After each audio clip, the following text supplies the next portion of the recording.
name's Grant. How are you guys today? Got done with these speeches. Alright, so I have a question for you guys. Have any of you guys ever had the need to call 911? A couple of us? I have. Well, for those of you who answered yes, for those who answered no, do any of you know who is credited with coming up for the system of 911? No? Alright, that's what I imagined. Alright, well, by the end of my speech, you guys will know that and much more about firefighters, their culture, and the job. So, the object I chose is the fire chief's helmet. It's kind of hard to see, but like it says chief right here. This is a big symbol. And I chose this because in the firehouse, the fire chief has earned and deserves the most respect. And firefighters and paramedics are everyday lifesavers, and I believe that a little history should be known about them. The National Association of Fire Chiefs were actually the ones who came up with the idea of having this one calling system for emergencies that we know as 911.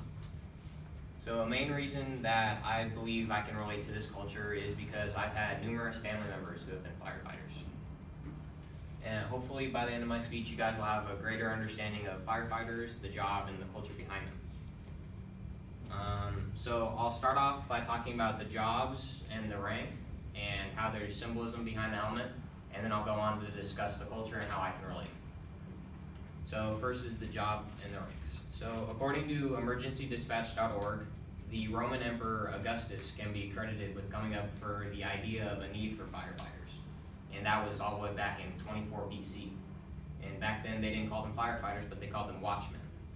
And the firefighters' main goal of the job is to help protect the people, to help protect the public in emergency situations. And back then their main tool was actually the bucket. They just used the bucket. And now we have huge fire engines that can carry numerous men and women and up to 1,000 gallons of water depending on the size of the truck.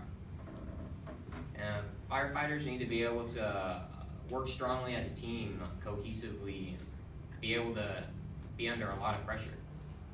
So in the ranks of the firehouse, you start off as a firefighter, and then you become an engineer, which is the person who drives the fire engine, and then you become a lieutenant, and then a captain, and then a senior captain, and then a battalion chief, and then finally the fire chief. So now I'll discuss the symbolism behind the fire chief's helmet. The fire chief, as I said, has earned the most respect, and that's because you have to become the fire chief, you have to go through each rank. And so essentially they have to know every job. And fire chiefs are looked to for direction, leadership, and instruction because they know every job. So if I'm a firefighter and I ask the fire chief a question, they're more than likely supposed to know it and have done the job, so they should know it. So there are many jobs that a fire chief has to do. A couple of them are that they have to they have to keep up with the maintenance of all the equipment, so they make sure everything's in proper use and efficient. And then they also train the firefighters that are new on the job so that they can limit damage, danger, and casualties in each scenario that they encounter. So overall, the fire chief's helmet, when you see it, it kind of represents respect, caretaking, and direction. So now that you know a little bit of the background behind the firefighters, I'll go ahead and talk about the culture and how I can relate. So I haven't really been saying anything about the culture, and I assume that you guys figured it was firefighters' culture, fire chief's culture, but I actually believe that it's a culture of courage. And I believe this because not only do firefighters put their lives on the line each time that they go into work, but they also have to be able to maintain such a calm state of mind. So, for example, let's say Mr. Mejia is our fire chief and we're all brand new firefighters on the job. And we're going to a house fire and there's people inside who can't get out, and we look to Mr. Mejia for our leader. We look to him as a leader, and he's absolutely terrified. He's scared out of his mind. And when we see that, at least for me, I'd be terrified too. Our captain, who's been on the job a lot longer than us, that'd be terrifying for me. So essentially, with the power that comes with the rank, you have to be able to have strength within yourself and be able to stay calm in dangerous situations.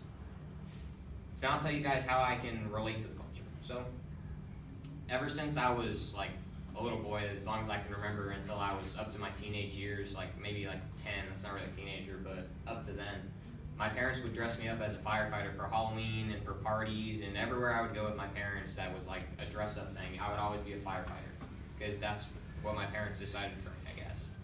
And once I got to like my teenage years, I kind of like got into that phase where I was like, yo, like parents, like, no, I'm okay, like, I'll do my own thing. And so I kind of started like pushing that away from me, and I wanted nothing to do with being a firefighter or wanted anything to do with just the job in general. But now that I see the opportunities behind it and the respect that they deserve and so on, like I want to be a part of this culture, and I believe that it's a great job and it's a great culture to stand behind. So now that you guys know more about this culture and the jobs and everything, hopefully you can understand the sacrifices that these men and women who dedicate their lives to the protection of you guys and everyone else, that hopefully you guys can understand. So first I went over the jobs and the ranks and how there's symbolism with the helmet, and then I went over the culture and how I can relate. Because you never know when you could need help from a firefighter. It could be any day. Thank you.